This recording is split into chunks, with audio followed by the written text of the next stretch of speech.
Dan tahukah kamu apa neraka Syakar itu? Iya, Syakar itu tidak meninggalkan dan tidak membiarkan yang menghanguskan kulit manusia. Makanan mereka adalah zakum, buah pohon neraka, dan tanaman berduri. Minuman mereka adalah air mendidih dan nanah.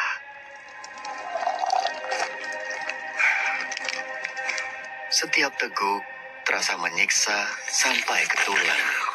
Dan di hadapannya ada neraka jahanam, dan dia akan diberi minuman dengan air nanah. Direguknya air nanah itu, dan dia hampir tidak bisa menelannya. Dan datanglah bahaya maut kepadanya dari segenap penjuru, tetapi dia tidak juga mati. Dan di hadapannya masih ada azab yang berat.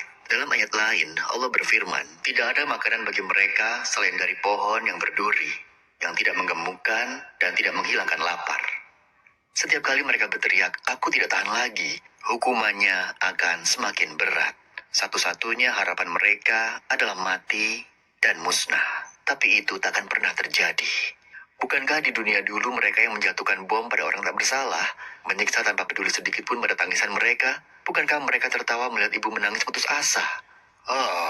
Andai saja dulu aku sadar. Andai saja aku dapat kesempatan lagi. Namun meski tangisan bergema dalam gelap, itu tak akan mengubah apapun. Ujian dunia telah usai. Kini, mereka hadapi hasil perbuatan sendiri.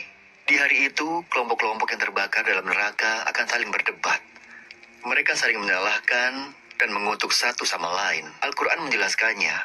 Allah berfirman, masuklah kamu ke dalam api neraka bersama golongan jin dan manusia yang telah lebih dahulu dari kamu. Setiap kali suatu umat masuk, dia melaknat saudaranya. Sehingga apabila mereka telah masuk semuanya, berkatalah orang yang masuk belakangan kepada orang yang masuk terlebih dahulu. Ya Tuhan kami, mereka telah menyesatkan kami. Datangkanlah siksaan api neraka yang berlipat ganda kepada mereka. Allah berfirman, masing-masing mendapatkan siksaan yang berlipat ganda, tetapi kamu tidak mengetahui. Dan orang-orang yang masuk lebih dahulu berkata pada yang masuk belakangan, kamu tidak mempunyai kelebihan sedikit pun atas kami. Maka rasakanlah azab itu karena perbuatan yang telah kamu lakukan.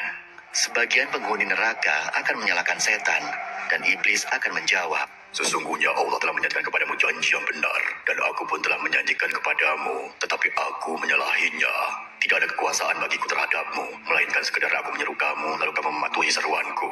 Oleh sebab itu janganlah kamu mencercaku, tetapi cercalah dirimu sendiri. Aku tidak dapat menolongmu, dan kamu pun tidak dapat menolongku. Sesungguhnya aku tidak membenarkan perbuatanmu mempersekutukanku dengan Allah sejak dahulu. Akhirnya, si penindas akan dapat balasan setimpal, dan yang tertindas akan terima hak mereka.